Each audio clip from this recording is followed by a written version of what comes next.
بسم الله الرحمن الرحيم. اللهم صل على سيدنا ومولانا محمد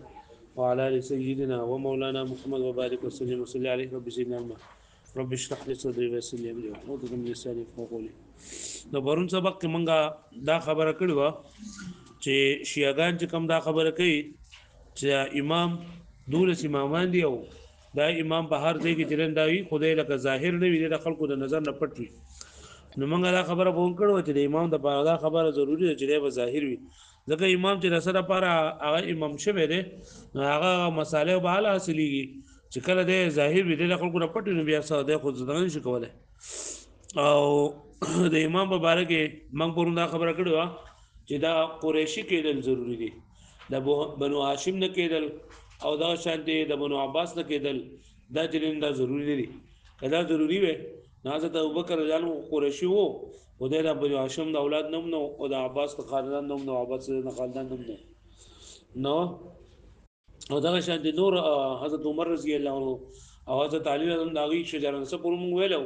چې حضرت ابوبکر سلسله نسب په مور باندې د ربيع اسلام سره ملاويږي او د حضرت عمر رضی الله عنه هغه په دغه باندې کعب ابن لوی باندې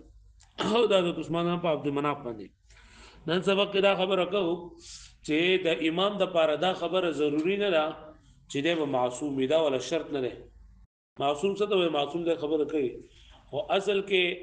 دا شیعاګان نه دي د شیعاګانو د عقیدې په کې ابطال لري چې شیعاګان هغه د حضرت ابوبکر رضی الله عنه او د حضرت عثمان رضی الله عنه یعنی د خپل دولس امامان چې ابل اوس کوم سبق ویل شو پرون سبق کې د دولس امامانو نه علاوه هغه بل امام نه مني ځکه چې هغه د امام د پاره معصوم کېدل چې دا شرط عصمت شرط ده اعظم بنید باندې د عصمت شرط نه ده لکه عصمت شرط وې نو بکار دا چې د دلیل موجود وي چې هغه نه د حضرت عمر حضرت ابوبکر رضی الله عنه او د نور صحابه کرامو عصمت نه هغه نه معلوم شوی لیکن د څه دلیل نشته دلیل څنګه نشته چې دا ولا شرط نه دي عصمت ولا شرط عصمت ولا شرط نه لای نه لپاره بدلیل ځکه دلیل خدا چې د پاره کوم چې موجود وي چې کوم څه موجود نه لای لپاره څه دلیل نه نو دا امامت لپاره عصمت دا شرط نه لري ځکه څنګه چې دا شیعاګان وي کچرته عصمت شرط وي جو بیا به دغه لپاره دلیل به هم وي واښو باندې وګورئ دا ولا يشترط في الامام او شرط کړی شوی دی په امام کې ان يكون معصوما جليه ومعصوم لما مر من الدليل ذکر چې تر شوی دی دلیل على امامه ابي بكر رضي الله تعالى عنه فامامت ابو بکر رضی الله عنه ما عدم القطع بعصمته سره دینا چې دا حضرت ابو بکر په عصمت باندې قطعیت نشته یعنی یقیني خبر ده معصوم چې دا نه هیڅ کوم ګناه لري ګرو سوم وایو دا عصمت خبره کوي په دې مسله خبره وايضا الاشتراط هو المحتاج الى الدليل او بل دا کده دې لپاره د عصمت شرط وې نه دا محتاج دلیل ده واما عدم الاشتراط او هر چې عدم اشتراط فيكفي فيه عدم دلیل الاشتراط نو کافی ده پرې کې عدم دلیل الاشتراط یعنی دلیل شرط الله لپاره نشته. واحتج المخالف بقوله لا ينال عهد الظالمين او مخالفین یعنی شیعاګانو دو دلیل ولا پرې سره چې لا ينال عهد الظالمين زما عهد نرسي وعده نرسي ظالمانو ته نو دې لګي د ظالم نه مراد هغه کس ته چې معصوم نه وي ځکه چې غیر معصوم دا باندې سره ظالم دی واښو باندې موږ وای دا خبره چې کومه ده نو دا خبر صحیح ده نو چې غیر معصوم چې دا ظالم دی ځکه ظالم هغه چاته وای چې یو سړی ګناه وکي او بیا دا ګناه نه توبه نه وستري او دې دې د دنیا نه لاړ شي نو صحابه کرامو نه اگر چې ګناهونه شوي دي لیکن هغه د خپل ګناه نه توبه وستري ده او الله تعالی هغه معاف کړی دي او الله تعالی نو ټول صحابه کرامو دا اعلان کړی چې رضی الله عنهم ورضوا عنه چې الله دا غو ناراضي دي او الله ناراضي دي او چې الله ته راضي دي او دوی ته راضي دي نو مسته په دې کې سکار نشته ډېر خلک هغه صحابه کرامو تنقیس کوي او صحابه کرامو چې بلنګي صاحبینه دا ګناه شوی دا شوی حضرت معاذ اسلامي رضی الله تعالی عنہ داګینا زنا شو نو او چې دا اوس زموږ د زمانه دا ډېر نام نهاد کوم چې اسکالران بیا هم دا وایي چې دې چل عادت او د مخکې دا ګناونه کول او ځکه الله پاک بیا راوړي هیڅ نور صحابه کرامو ته چې بچا باندې سزا خطر لګنه نو هغه ته دا کوي موږ ټیک تا چې دا صحابه کرامو نه ګناه نه شوی نو الله تعالی به دا حدود په چا باندې جاری کول کافر باندې کافر غوړ سره اسلام نه مني نه به حدود څو مني نه الله تعالی د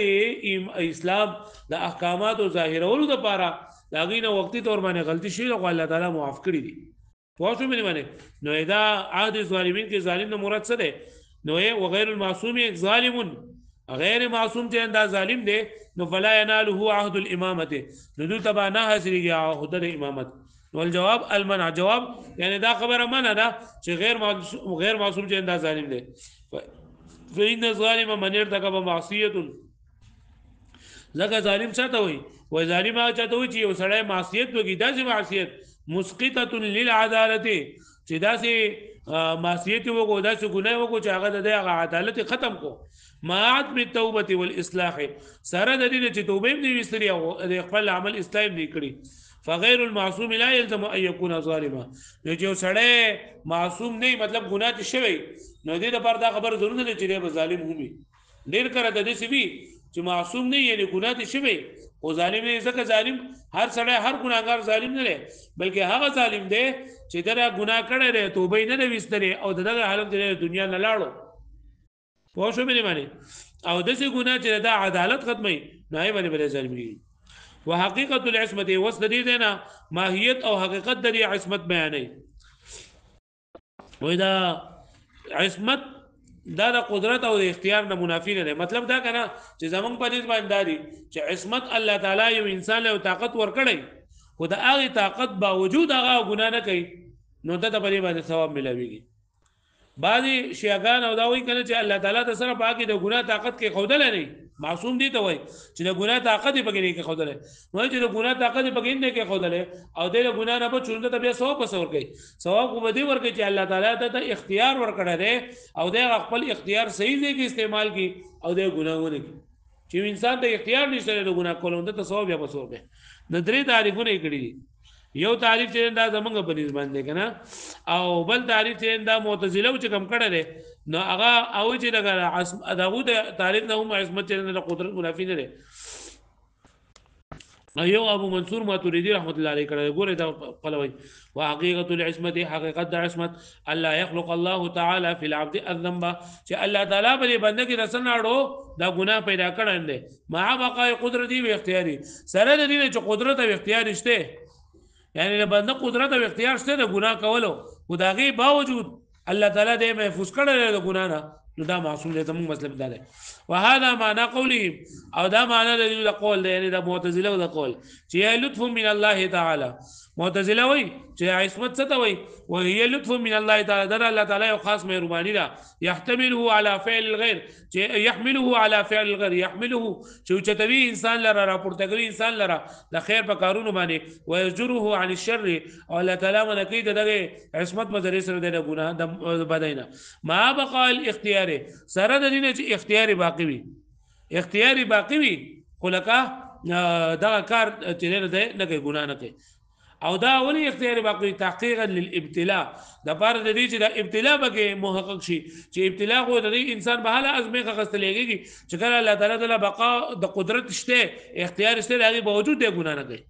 هغه پوه شو معنی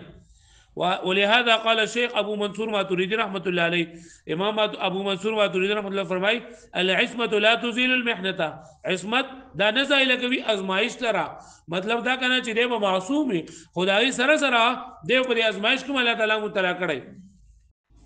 وبهذا يظهر فساد قول من قال فدې سره ظاهر شو فساد د هغه چا د قول یعنی شیعاګانو د قول چې هغه سوی انما هي خاصيه فی نفس الشخص او فی بدنه چې دا عصمت دا خاصیت ته د بنده په نفس کې یا د بدن کې یمتنع بسببها صدور ذنب چې دای په سبب سره د ګناه صادریدونه ممتنع ده لکه پوښوي یعنی دا عصمت دی وای چې هغه خاصیت ته کنه چې د بنده په بدن کې یا پسله کې موجود دی چې هغه د ودی نه ده د ګناه نه صادریږي د ګناه صادریدل نه ممتنع دي وای کیفا وای څنګه بيدا ولو كان الذنب ممتنعا وكچرتا دا گناه چې نه دا ممتنع وي لما صح تکلیفه بترک الذنب ولما كان ثوابا مثابا عليه وکچرتا دا گناه نه ممتنع وي نو بیا خو دې مکلف کول دا سینو او دغه شانتي کله لا گناه پری دي نو ته بیا په دې باندې وسوب نه ملي دغه چې په دې کې اختیار نشته لکه په یو ځای کې اوبه نشته دی په دې ګلاس کې اوبه نشته تاسو هم چې هلکه دې اوبو لګوره ګوتې نه کې دا چې اوبه پکې وی نو ما ورته ګوتې کړې وې دا خو سره پکې اوبه شته نه او چې اوبه یې او ته یې منع کې نو اوس که دی د اوبو نه منع شو نو دته به موږ وایو چې دا ټیک ده خبره مني پوه شو مې باندې نو دغه شانتي د مشتیاګانو دا قول چې دی چې امام دپاره دا خبره ضروري ده چې دا معصوم دي او هغه د دې دواري نه علاوه دا نور یو امام هم نه مني او چې زمونږ دا بار دی دا معصوم دي او د معصوم هغه دا کوي چې معصوم هغه ته چې الله تعالی دله قوت طاقت سره کړی چې دا غي د وجنه د رسن راړو د ګناه نه صادر کیږي نو ګناه صادر دي ته ممتنع دي هغه ګناه صادر دي ممتنع دي بیا الله پاک دې مکلف کوو ته په دې باندې پر قدو باندې ثواب ورغی هغه پوه شو په دې باندې پوره ده نه بل بیا بل خبره بیا نه پوره کیږي